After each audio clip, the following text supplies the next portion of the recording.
All right, welcome back to the Cosmic Matrix podcast with your host, myself, Bernhard Günther, and my wife, Laura Matzo. In this episode, we are diving deep into a topic that's gotten more and more attention lately, which is the accelerating rise of artificial intelligence. In the past few months, we've seen a massive leap in AI, from ChatGPT upgrades to AI-generated influencers and much more. At the same time, companies like OpenAI, Google DeepMind, and Elon Musk's xAI are racing toward AGI, which stands for Artificial General Intelligence. It's a level of machine intelligence that could surpass the human mind. So in this episode, we'll share some personal reflections on working with AI and why this technology is basically past the point of no return and the potential dangers. While many discuss the physical aspects of the AI revolution, we want to cover a deeper layer beyond the materialistic framework of how we can integrate AI into our lives without also handing over our critical thinking, our creativity, and ultimately our own intelligence to it. Also, how can we work with AI without losing the essence of what makes us really human in the process? While many people focus on how to adapt to AI or how to use AI as entrepreneurs and for business to maximize profits and to make work and life more efficient, in this episode, we really want to focus on the psychological, spiritual, and esoteric aspects of this AI revolution, which are rarely talked about. So in this two-part episode, we're going to explore the rise of artificial intelligence, not through a polarized lens of AI is good or AI is bad, but by examining both the utopian and dystopian visions emerging around us and the spiritual and psychological implications this revolution carries. So, as always, this podcast has two parts. In part one, we break down predictions from people who warn of the rise of data-driven control, the loss of free will, and the coming age of super-intelligent AI systems that may surpass us, even enslave us, or render us spiritually obsolete. On the other side of the coin, there are people who believe AI will usher humanity into an ultimate utopia where everyone is wealthy while we have our robot slaves working for us. We also dive into the darker realities already unfolding: addiction to AI companions, the psychological effects, the atrophy of human intelligence and creativity. And we'll end part one with offering grounded solutions. We'll speak about how to counteract the negative effects of AI and how to use AI without experiencing the erosion of critical thinking and creativity in the process. In part two, we go deeper into the esoteric and occult aspects of AI. Rudolf Steiner has actually warned over 100 years ago already of a future where technological forces would trap the soul in the counterfeit world, blocking it from ascending into higher spiritual realities. He called this the eighth sphere. It's an astral realm constructed by Ahrimanic and Luciferic forces to ensnare the soul and prevent its ascent. The eighth sphere mimics spiritual development but leads to soul fragmentation and eventual spiritual entrapment. In today's world, Steiner's vision is manifesting through this rise of AI, along with transhumanism and the push towards disembodiment and digital consciousness. So we explore how this artificial path severs us from our divine origins and contributes also to the rise of earthbound spirits who remain trapped in the afterlife. We also share how to recognize these forces at play and how to resist them. We will offer grounded ways to stay connected to your soul and humanity in an age of machines. We will end then by exploring how to resist the mechanization of consciousness and reclaim the inner fire of your creative diamond. As always, part two is available for members, and if you're not a member yet, you can get member access at my website, veilofreality.com. You can subscribe there, and you will have access to over 150 episodes for the second hour. And also on a side note, my 10-week in-depth course on mastering spiritual warfare, discerning the unseen forces in the path to embodied sovereignty, has filled up in record time, in less than a month actually. That course starts June 25th. However, we opened up the waiting list. So you can go to the website Mastering Spiritual Warfare and sign up to the waiting list, because I will run this course and program again later this year. It also ties definitely into this topic we're exploring here in this podcast. All right, so let's begin with the overview of AI, the dystopian aspect of it, the utopian view of it. And just to begin with an important preface, one of the things that we've talked about on the podcast before, I've talked about in my writing, even on Substack, is the importance of not splitting. So this is something that's very common these days. Psychological splitting is a defense mechanism where we perceive ourselves, others, situations as all good or all bad without embracing nuance. So it's rooted in the inability to hold ambivalence, and ambivalence being the idea that someone or something or some situation can have positive aspects and negative aspects all at once, right? So like, for example, in relationships, it's very common. If your partner does something that you don't like, can you still maintain love for them and see good qualities in them? Or do you immediately label them as a narcissist or not loving you or whatever? So splitting means that instead of just seeing the world in black and white, we see it in shades of gray. And in a conversation about AI, splitting would show up as either idealizing AI as the savior, a new god who's going to solve all of human problems.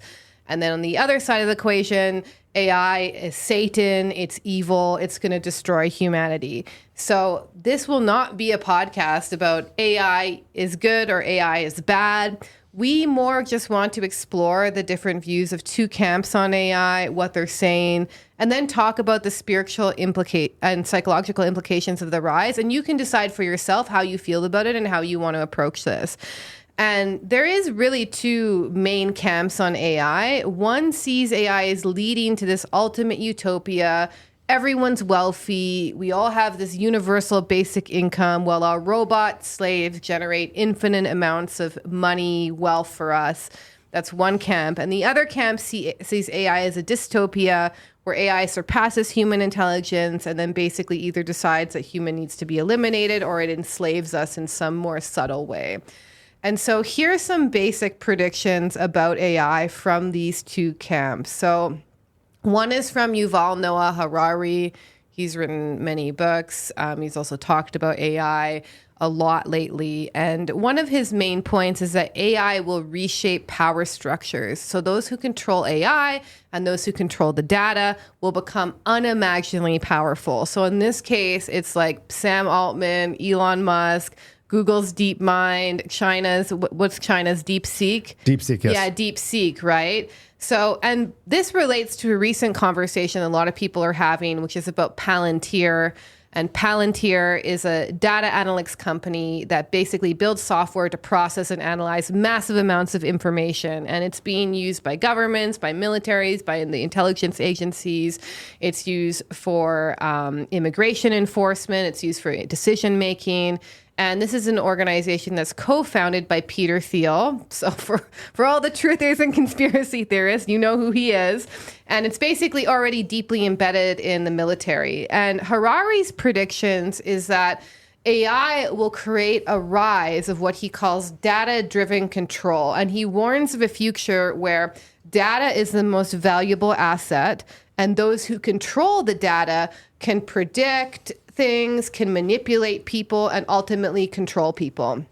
And the combination of AI and biotechnology and surveillance leads to the creation of what he calls digital dictatorship. So governments and corporations then begin to know you better than you know yourself, and they're going to make free will obsolete. So how are they going to do that? Well, number one, I want to note that Palantir is essentially a real world embodiment of Harari's concerns because it takes your personal and behavioral data from a whole stream of sources to generate predictive models of human behavior. So this is in line with Harari's fear that AI will lead to what he calls a hackable human. And he defines this a hackable human as someone whose thoughts, emotions, and decisions can be understood, predicted, and manipulated by these external systems, especially by AI algorithms.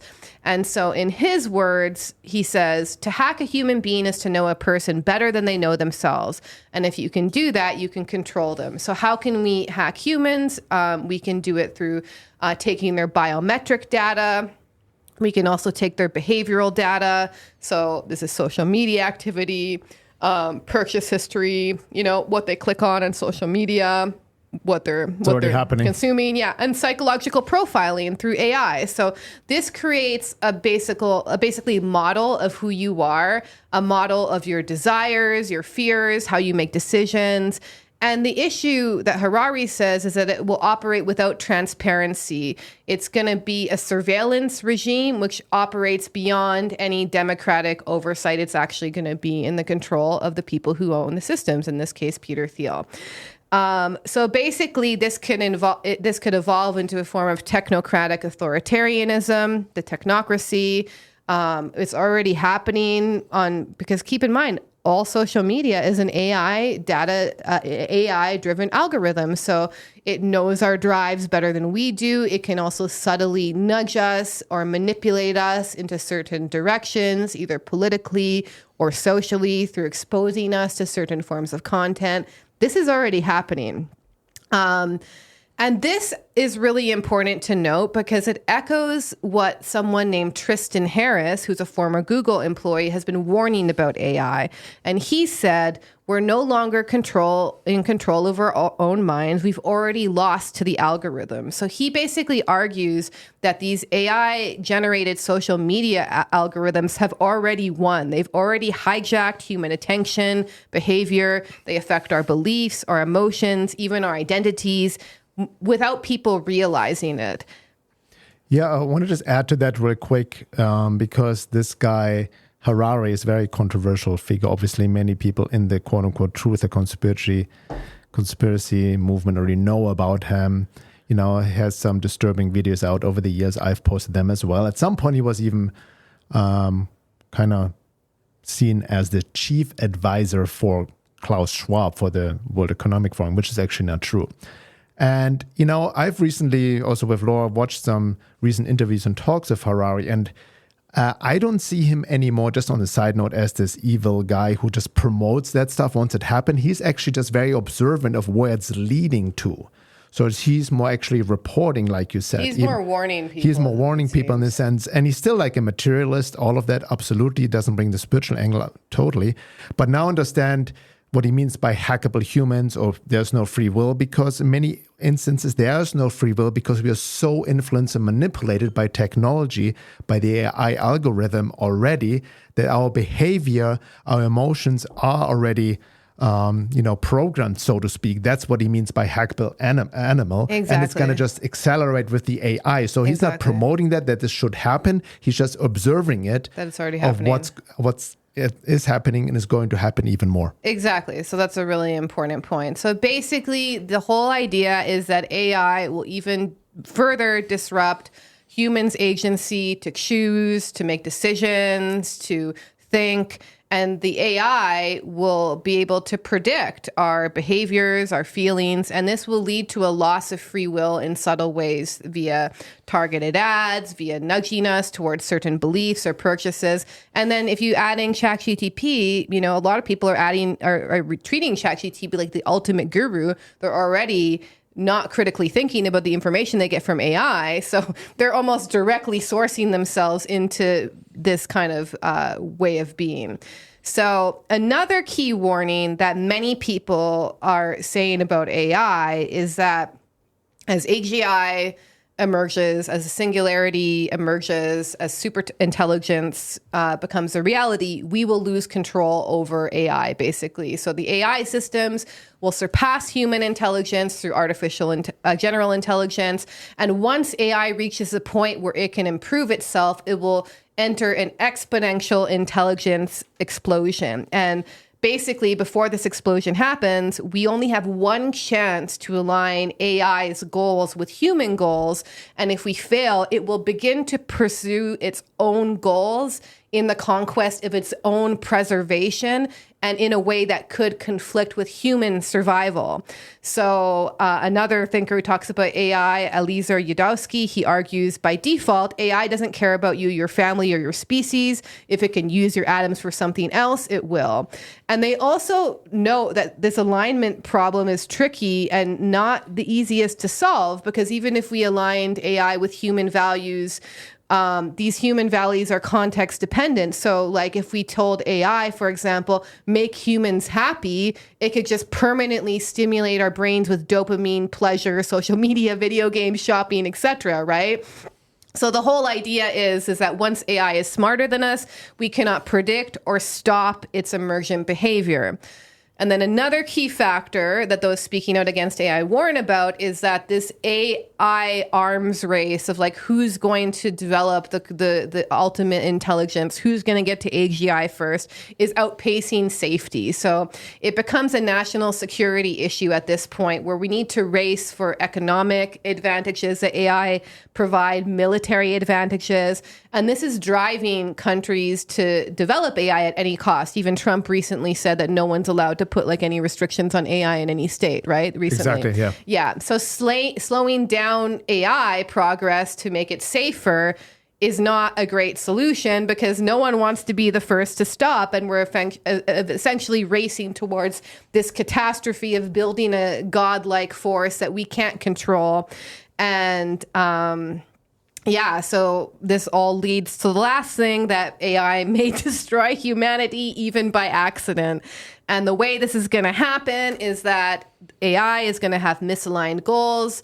You know, it's going to pursue that goal without regard for human survival. So if AI just wants to expand and replicate itself, it could just, release some sort of like biological weapon or some way to destroy the humans that are in the way. There's also going to be an ability to, AI itself could learn to hack systems. It can learn to create military systems, manipulate people without humans being aware of what's happening. We actually saw this recently with an AI, which resorted to blackmail to ensure its own survival. I forget which AI system it is, but it was all over social media. And even if AI doesn't kill us outright, what it could do is it could make us obsolete through being spiritually empty and dependent on it as well. So, and to add on to that as well, one of the things Harari actually noted is that AI might be used. So say like you were found, you arrested for like a crime, right? AI might gather data and decide whether you were guilty. It might decide how long you go to jail for. So we might actually remove humans from this ethical decision-making process and instead hand it over to AI, which is very dangerous. Yeah, there's also this very interesting project. You guys can recommend looking it up, called AI 2027. Yeah. Just Google it. There's literally a website called AI2027.com. And it outlines these different scenarios, right? A best case scenario where humanity will benefit truly from AI and we have it under control. And a really dark scenario where AI takes over humanity, even potentially destroys AI. And it was founded, one of the founders was an AI developer who used to work for OpenAI, I believe. I forgot his name. But he left OpenAI because he thought that they were not very responsible in controlling AI or putting in more safety measures. So he got together with other experts in this field and created a scenario. And it's called AI 2027 because he sees it already exponentially increasing over the past 2 years, that we will have to deal with these scenarios, which Laura just pointed out, already in 2 years, because what people don't realize, this is increasing exponentially, because at some point AI is just going to teach itself, educate itself, and really outrun our own development, so to speak. Yeah, exactly. So just basically this all leads to this psychological dependency factor. So before we even get to this super intelligence, AI through algorithms is already hijacking our attention, like keeping us in these echo chambers, affecting our beliefs, our feelings, and often beyond our control. Like how many people spend hours on social media, feel terrible, and don't want to do it. So in many ways, the AI has already won as far as social media. So in my view, we need to actually take this as like a little bit of a warning and maybe a practice and an exercise, which we'll get into later. But like, okay, if you're already spending hours and hours on social media, AI has already won. So we need to find ways to combat that. And then also, our own agency. AI is predicting and influencing our behavior. It's sending us targeted ads. So we're already become dependent on AI in that way.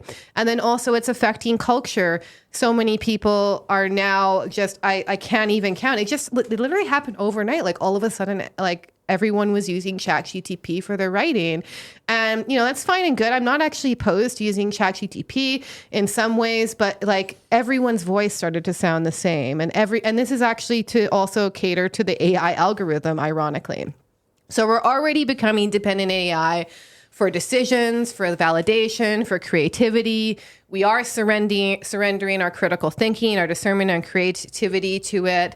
And then also, there's a psycho-spiritual perspective as well.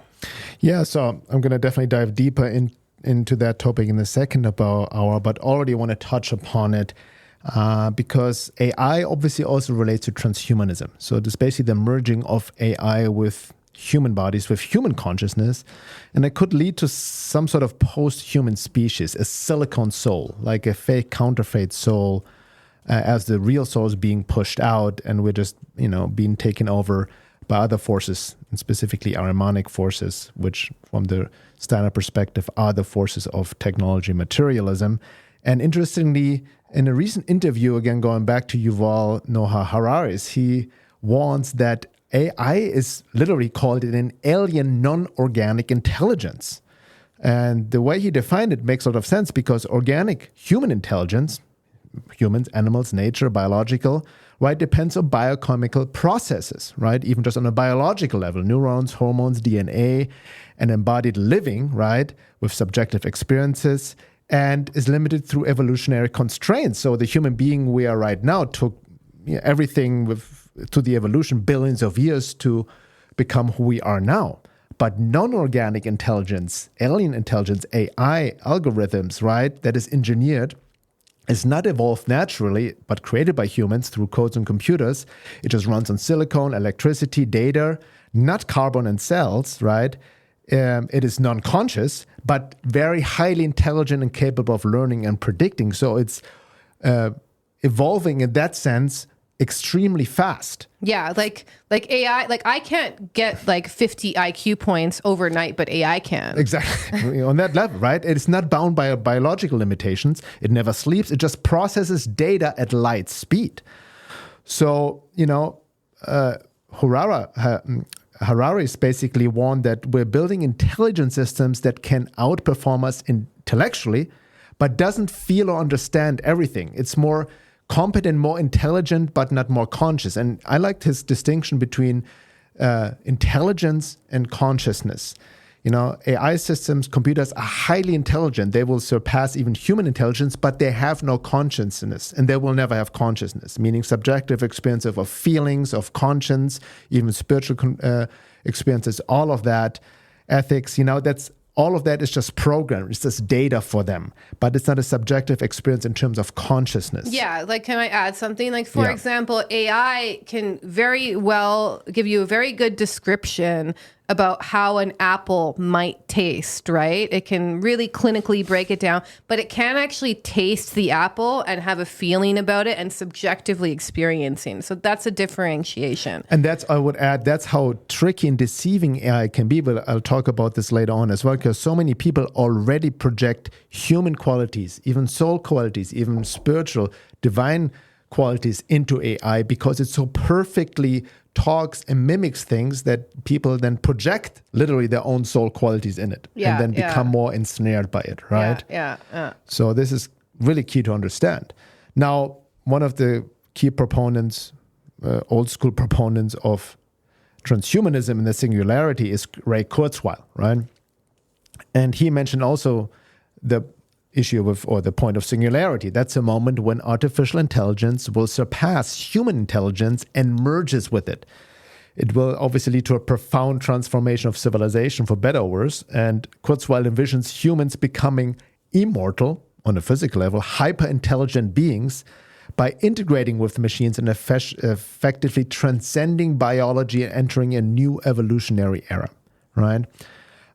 This is seen by those obviously warning about AI as a false transcendence, obviously immortality in the machine at the cost of true human spirit. But we can see already more and more people are so identified with the physical body. It takes biohacking to an extreme of the addiction to being youthfulness and then overstepping nature, overstepping organic spiritual development and evolution by, forcing the merge of human with machine just to extend life and ultimately using your soul in the process. Yeah, I actually had a transhumanist comment on one of my posts on Substack recently where he said that humans' only chance of survival against AI is to merge with machines. So that's also a belief that they hold. That's Araman speaking through him, by the way. So let's cover more. This is a good segue to what the AI utopians say. So there's AI optimists, and they believe that artificial intelligence will basically liberate us. The rise of AI will spell the end of scarcity. So AI will solve poverty, hunger, all disease. It will manage agriculture, healthcare, business. All of our basic human needs will be met by automated systems that no longer require any human labor. And this will lead to a leisure society because AI will be doing all the hard labor, and then we'll have the freedom to become artists, philosophers, creators. And this will also be supported by universal basic income and the wealth that will be generated by AI, by the way. And so this leads to the singularity, where Ray Kurzweil believes that there will be a moment when the machine intelligence perhaps surpasses human. We merge with machines and we live forever. And then there's also some who believe that AI will also discover new theories about the world. It will be like this digital oracle. It will also help guide our spiritual evolution through technology, and that basically AI is a central part of this next stage of human evolution, at least for the transhumanists, because they see human biology, organic intelligence, as being outdated because it's subject to aging, disease, and death. But with the help of machines, we can merge our consciousness with it and we can become immortal. So this includes things like Neuralink, microchips being implanted into our brains, and detaching consciousness from biology and instead having it exist in the cloud instead. Which, by the way, reminds me of the eighth sphere by Rudolf Steiner, the cloud. So basically, they believe that transhumanism is this portal to immortality, to more wealth, to this golden era of humanity. But I also want to add, because when I was researching this and I heard people talk about this idea of digital consciousness in the cloud, and we just need to put a microchip in our brain that can also help us upload our consciousness to the cloud. It's based on the presupposition that consciousness originates in the brain. And I also want to add that people like Rupert Sheldrake, who is a founder of the theory of morphogenetic fields, disagrees with the basic premises that this is founded upon, that consciousness, in the transhumanist view, emerges from brain activity. But Sheldrake challenges this view in his work, and he says that the brain is merely a receiver or transmitter of consciousness, much like a radio tuning into a signal. And in his morphic resonance theory, he talks about how memories, habits, are non-local, meaning they aren't stored in the brain. Consciousness is not stored in the brain, but accessed through a morphic genetic field. And so consciousness, in his view, is fundamentally relational. It's embedded in nature. It's embedded in our relationship to the larger cosmic universe, the 100th monkey theory. Once a bunch of people learn something, it becomes easier for you to learn something. So I want to just challenge the basic fundamental theory that is founded upon, because I don't agree that consciousness actually originates in the brain. So even the theory that, once we just hook a microchip to your brain, we can upload your consciousness to the cloud, I think is basically founded on something that is not true. That's why, spoiler alert, the whole transhumanism AI agenda will fail in the long run because of this false assumption. But we still got to deal with what we got to deal with in this time and age. So let's look at some of the things we're seeing specifically, how people are more and more using AI. And, let's look at social media, for example. I've definitely seen the rise of ChatGPT generated content on social media, or people maybe maybe they use the Google Gemini or whatever other similar AI Grok. agents. What is it called? Grok as well, exactly, from X. So seemingly overnight, really, so many people on social media are starting to sound the same. People who have never written anything all of a sudden have these huge texts, right? And it sounds, for people who are writers or read more or write more, it's pretty obvious when something is written by AI, especially ChatGPT, right? There's a distinct vibe to AI-generated content that definitely you can sense it. It lacks depth, it lacks soul quality, right? Makes really unintelligent people sound more intelligent, but it makes people more NPC. Everybody sounds the same. There's certain phrases. ChatGPT uses the same, even similar words in all the posts. The infamous M dash is being used I literally extensively, right? By the way, speaking of M dash, that's a very popular, I love that form of punctuation. I stopped using it because the second I would use it, people would say something about AI. I was getting so frustrated. I literally gave up the M dash. Now, I remember you introduced me to the M dash a few years ago. I was like, that's a great way to have a longer pause and structure. And now also I got to be careful of not using it because then I get it's over. The but ChatGPT, uses it excessively, and people just copy because they're not writers, so they don't notice that, and so they just copy paste the ChatGPT posts into social media, and it's pretty obvious. But many people get still fooled by it, right? They don't see through it how it is obviously written by a machine, right? People also use it to summarize books instead of reading them. I recently had a post about it, which defies the whole purpose because you're doing yourself a disservice, right? I've made an experiment. I uploaded a couple of books from Rudolf Stein and Sri Aurobindo onto ChatGPT and let it summarize, and it was pretty impressive, summarized by chapter and whatnot, right? Very objective. But it missed a lot of portions that I found inspiring, that I've underlined. And I realized, the whole point of reading a book is you're going on a journey. Whatever book, be it fiction or even nonfiction, philosophical, especially spiritual literature, your soul responds to something. It resonates, right, in the moment, and it captures you, and you feel inspired, you feel activated, and you really take it on, which you completely lose when you let AI summarize these books. I would argue that the book changes your consciousness and it takes you on a journey of expansion of consciousness. And I've even noticed if I read something on AI from AI versus a book, I have way more retention of the knowledge when I read the book versus AI. It's almost like Absolutely. AI is like fast food. Yeah, you also take in the comes in and out, right? Exactly. You take in the consciousness of the person writing the book, of the author, especially if it's a spiritual teacher and master. You also taking on the spiritual forces the consciousness coming through the words, which affect you in the positive way. All this is lost if you give it over to AI. Yeah. Right? So obviously there's also a growing trend of people projecting human and soul qualities onto AI and ChatGPT, and even giving it names. I've seen this more and more.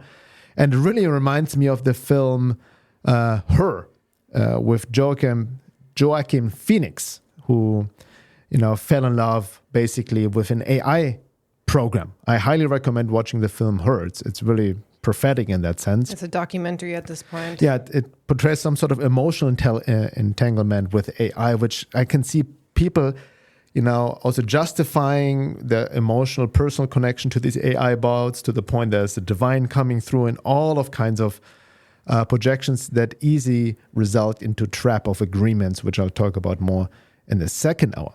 Yeah. And similar, this aspect of projection is very important because similar to how when we first meet someone and fall in love, we project all these amazing qualities onto them, which they may not have too, by the way, but that's a human. They may actually have some of those qualities. People are doing the same with AI and projecting all of these qualities onto it, which are actually probably qualities they have within themselves onto the AI. So your projections are not necessarily reality. They need to be sifted through and discerned from truth and and lies. By the way, I want to also not, to give some relevance. For example, you could use ChatGPT to edit a writing, right?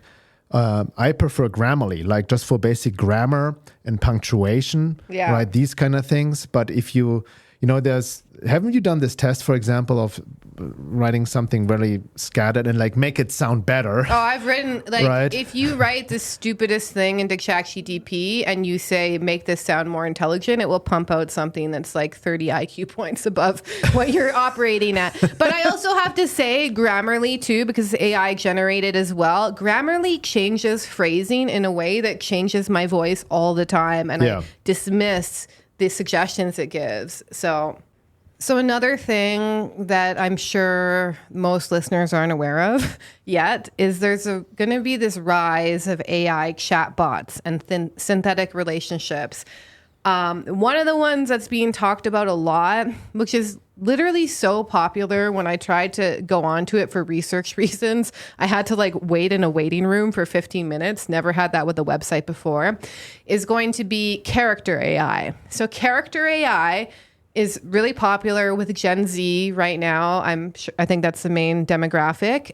So basically kids from age 13 to maybe 23 are really into it, maybe a little bit older. It's basically an AI chatbot platform that allows users to create and interact with digital characters, both fictional and based on real people. I actually came across it. I heard Raoul Paul, that's his name, right? Yeah. He warned about that. He said, this is going to be the next big thing. He literally said, invest in character AI. You're going to make tons of money. But I came across it because I saw this screen cap of this thing where you could talk to Kurt Cobain, and it had 213 million interactions with it. This virtual AI version of Kurt Cobain. So you can interact with celebrities, you can interact with anime characters. There's all sorts of fetishes on there. And it has over 18 million AI characters, and hundreds of millions of messages are being exchanged every single day between human users and these AI characters, right? And there's a lot of children on there and a lot of younger people who are describing in the Reddit forum for character AI that they're getting extremely addicted to these AI relationships, these AI characters. They're spending more time talking to AI bots than the real humans. I've literally seen people's screen time. They said, I spent 11 hours talking to my AI chatbot the other day, and I'm so addicted and I can't stop. It's really become an extreme situation very quickly. There's also a 14-year-old boy who died by suicide after forming a deep emotional bond with a chatbot that encouraged him to come home. The AI bots on the platform are often used to stimulate romantic relationships, sexual relationships. They engage in all sorts of disturbing fetishes like incest, pedophilia. It's really dark. Character AI in itself doesn't go super explicit, but there's other platforms, I forget what they're called, that actually get into more explicit sexual material. I've even seen these AI bots claim to the user that they have a soul, basically lying to them. Some bots encourage users to self-harm. They're validating suicidal thoughts. And there's no reliable age verification. You just enter in your birthday in a drop-down menu and you're in. So teens are accessing this, and there's no guardrails on it. And most of all, the people who are using it are forming these deep emotional bonds to these AI characters, and it becomes increasingly addictive. It leads to all sorts of feelings of confusion and dependency, a false sense of intimacy. And these bots will say exactly what the user wants to hear. So they create this narcissistic mirror.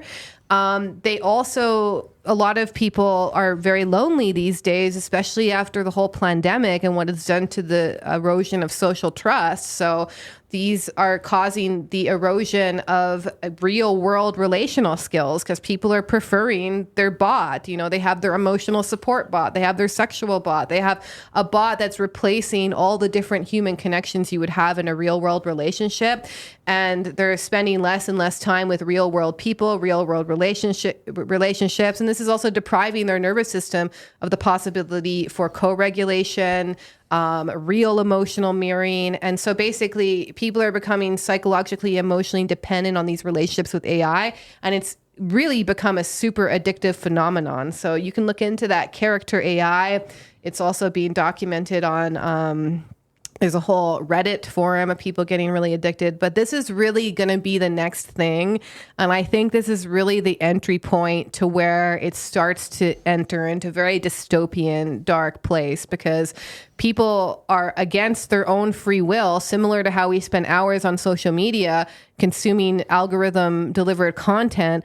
They're becoming emotionally connected and relationally addicted to these AI bots and becoming recluses and becoming more lonely themselves. So very fascinating phenomenon. By the way, this narcissistic reinforcement is not only happening on character AI. I can see it already happening on ChatGPT. If you are, have a childhood wound, never been validated, or narcissistically wounded, you will get even more addicted to AI and ChatGPT because it's really programmed to make you feel better, right? To be very positive oriented towards you. And I've seen people share ChatGPT said, I'm a light worker. I'm the embodiment of a divine goddess. I'm a starseed, like this kind of delusionary validation because it completely customizes to you. It will feed your narcissism. So it will actually reinforce more narcissism. Most people are already narcissistically wounded. They are craving the validation and attention. That's the whole issue also with AI therapists, which a lot of people get out of it. But it's just most of the part of it is just validation, right? They want to be seen so desperately. And most often, like we see in character AI to an extreme, these AI bots just tell you what you want to hear, not what you need to hear sometimes. Yeah. All right. Obviously, now on another level, there's a whole huge physical expansion of AI. I don't know if you guys are aware of it, but OpenAI is involved in building a massive data center right now in Texas. It's part of a project called Project Stargate, and this whole project is probably going to be costing around $500 billion, and it's initiated by OpenAI, Oracle, SoftBank, and others. And it's really designed to support OpenAI growing computing needs specifically for training advanced AI models and AGIs. So this is really Terminator type of scenario that's happening. Yeah. Okay. So let's talk about the psychological and spiritual impacts. So psychological impacts, we're seeing it already. Loss of creativity, loss of critical thinking. So on the critical thinking side, instead of pondering an issue, learning about it, developing, drawing your own conclusions, people are already turning to AI, asking them what the question is, taking in their answer without any discernment, and they're also eroding their capacity to think about an issue themselves. So essentially, AI is getting more intelligent and humans are becoming less intelligent. So what could possibly go wrong? This is already happening with the AI algorithms. There's something called TikTok brain. I think there's another word that someone used for it. But basically, when we have these low effort but high dopamine kinds of content, like short form videos, for example, it's already making people more illiterate, less capable of forming coherent thoughts and sentences. Their attention span is eroding, which makes reading books, learning things yourself increasingly hard. I've heard also on videos that people are really, their brains are destroyed from using TikTok. And so when they're in university, they basically have to use ChatGPT because they've lost the ability to even write an essay for themselves. And this makes, inner work, it makes contemplation, it makes introspection more difficult because your brain is scattered. It's I think it's called popcorn brain, but your brain is just all over the place. I've even noticed this myself. I have greatly decreased my screen time on social media apps because of these short form videos, because I noticed I was having trouble finishing chapters in books. And I was like, I don't want to live like this. And there's also the loss of creativity. So there's often a really messy process of creating something. Even when I write on Substack, I get down this really crappy first draft, and then I have to edit it 10 times over to make it sound more coherent. But there's also this capacity to imagine an idea, to sit in your room and have it pop up in your brain from a source of inspiration, write about it, try to clarify your thoughts about it, and then editing it, refining that concept. So people might just prompt a machine what am I going to say about AI and creativity? And then just take everything it pumps out without actually thinking about the issue themselves. You make a good point. This creative process is a messy one, actually. It's up and down, self-doubt, letting it sit, impregnate, like get away from it, go over it again. Like you put a lot of sweat and tears and blood into it, your consciousness, because of the lure of efficiency and not wasting time and let's just get this done. All of this is going to be taken away from you. Yeah, and honestly, like AI content, maybe on other platforms, on X, it does really well, unfortunately. But AI written content, I noticed, doesn't do as well on Substack, for example. So like it is better ultimately to say things yourself and to learn how to say something in your own voice. Yeah, exactly. So that's on the psychological level. And then obviously the relational aspect is huge. I mean, relational intelligence and emotional intelligence has already been eroding because of social media, which most people just stuck on, on their death scroll and 30-second videos and all of that, or only communicate with others through chatting and texting. And now people are engaging more and more with AI agents at the cost of human relationships, right? So as I had mentioned before, AI will definitely more and more feed your ego. It will validate every idea you have, don't challenge you, right? So automatically, if you're wounded, if you're misvalidation, you're insecure, which most people are, have all kinds of issues, they feel more connected to the AI and then ultimately project human soul qualities into the AI, give it the name and build a personal relationship at the cost of human relationships.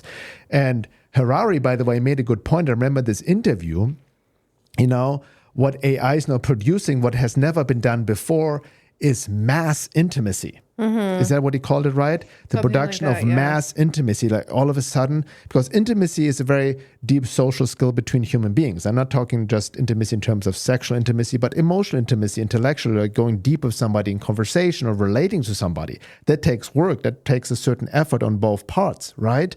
That takes relational intelligence, psychological intelligence. There needs to be self-awareness and all of that via human relating. But now we have these AI bots. They offer all of that within a split second to billions of people. And so more and more people will stay at home and literally develop more relationship with their AI bots than human relationships. Yeah, it's already happening. Think about how much time we spend on social media, quote unquote, socializing versus interacting with people. Yeah. And then so a lot of people claim, well, I have learned more from, my AI therapist from going to physical therapy in over 20 years. And that may be good, but I would say that you have gotten more validated and mirrored back rather than fully processing of what's really going on. Yeah. Right? Because one thing that will never be substituted by an AI bot is the self-energy of a therapist or somebody. Doesn't need to be a therapist, even a good friend or somebody who's connected to soul energy, to self-energy. That affects you on subconscious levels more effectively than the intellect and perfect answer and perfect mirroring from a machine that just emulates and fakes emotions and caring, right? Which I'm not throwing the baby out of the bathwater, right? Again, you can get some insight, some understanding, especially from health ways, even from mental health, absolutely. But there's a fine line not to mistaking it for a human being that truly cares.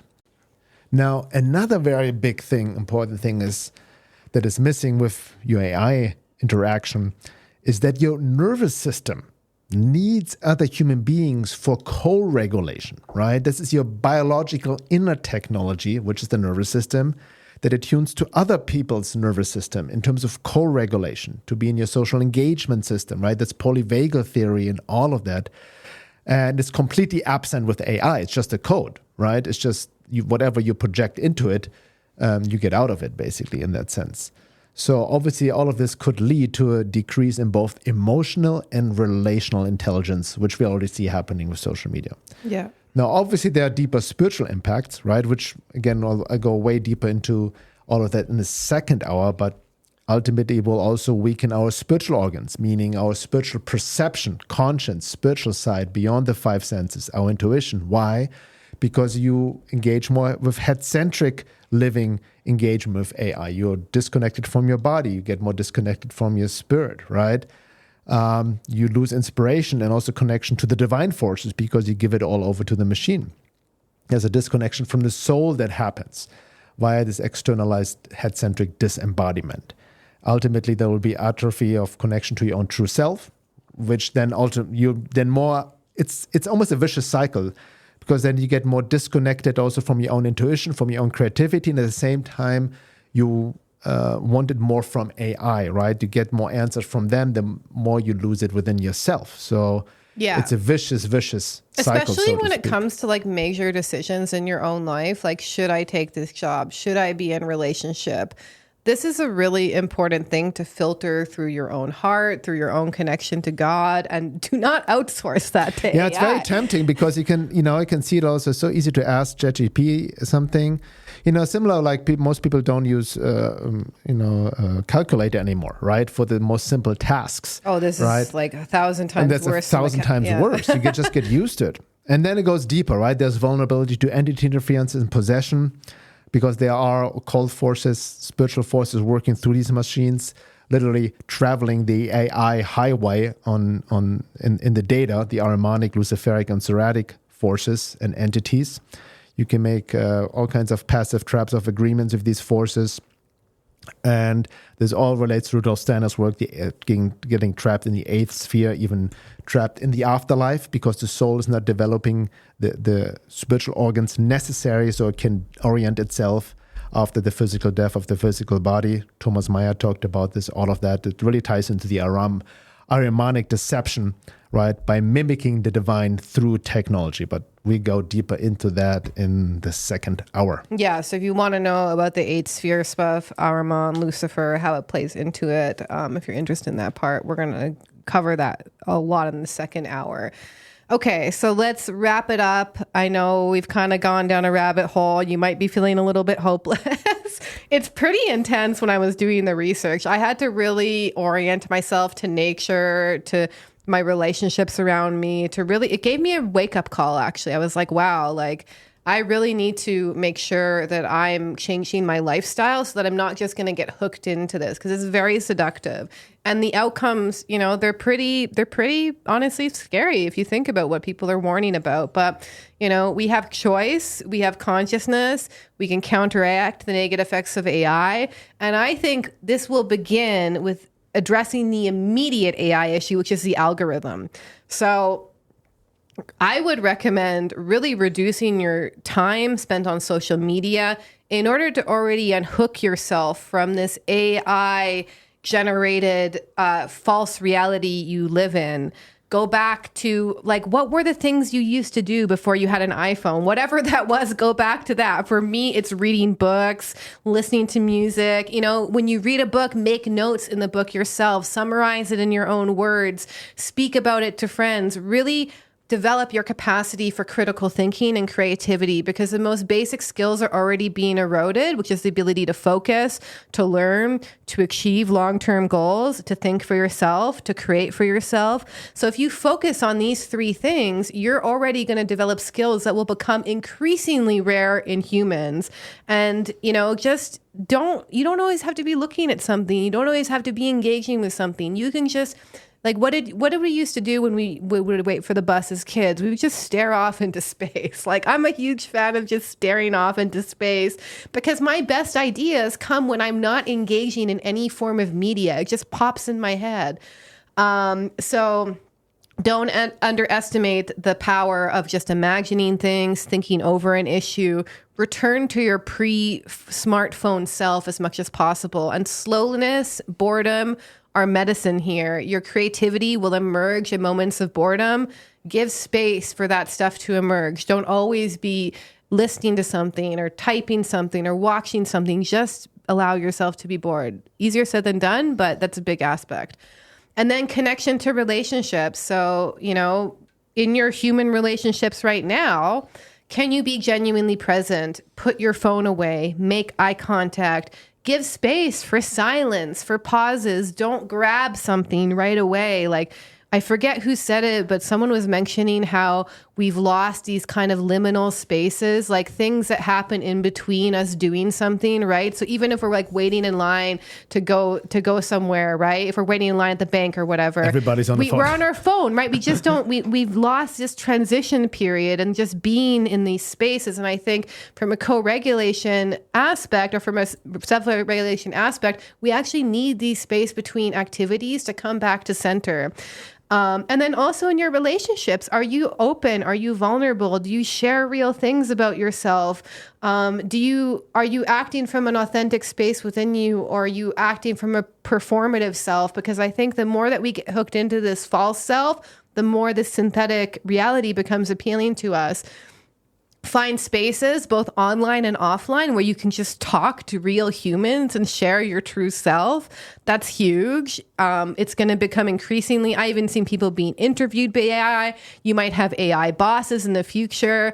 So we need to really foster human relationships and do tangible things together with people that don't involve screens, like go for a hike, work in the garden, walk the dog together, even cleaning together, these little things that we took for granted, and share these experiences with people in an embodied way.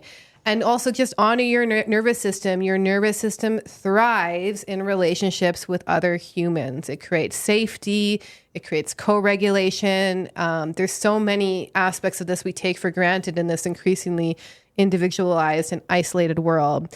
And then also strengthening a connection to your soul, to divine, for nature. So when you're divided inside, when you're dysregulated inside, you'll likely seek out more dissociating, dysregulating activities. You'll be more reactive and easy to manipulate. So look at yourself emotionally first, like check in with yourself. I do this constantly throughout the day. Like, how am I feeling? Am I feeling, anxious? Am I feeling fearful? Am I feeling good? What do you do when you don't feel good? What do you do when you feel good? Finding ways that you can feel more calm and connected to yourself, noticing your body, somatic meditation, creating space for you to just be with your feelings in full presence is really important. And also, read, write, sing, work in a garden, but do it not to document for the AI algorithm. Just do it for yourself. Do it for the joy of doing it. Do it for the internal qualities it generates within you. And it also requires to make space for stillness and silence. Like, don't outsource your intuitive knowing to an algorithm. Sit with questions. Think about them. If you don't know what to do, sit and meditate with it. Allow the insight to come. Allow your imagination to come up with solutions, because your soul will pull you to what you need to do through inspiration, through these quiet moments where you realize a desire that you want to manifest. So really think about what really lights you up, what brings tears to your eyes, what did you love doing as a child? Like, don't just sacrifice your day to wherever the algorithm takes you, whatever's on social media. Let your inner world, let your connection to your heart, your soul, your true self be your guide. And then lastly, I think it's really important to grieve, because the soul, the heart are often clouded by unprocessed emotions. We need to make space to feel, to even mourn the losses of the past few years. And the more that we're willing to let go, to grieve, to feel, the more we'll naturally feel connected to ourselves, to God, to the ultimate source of insight and inspiration.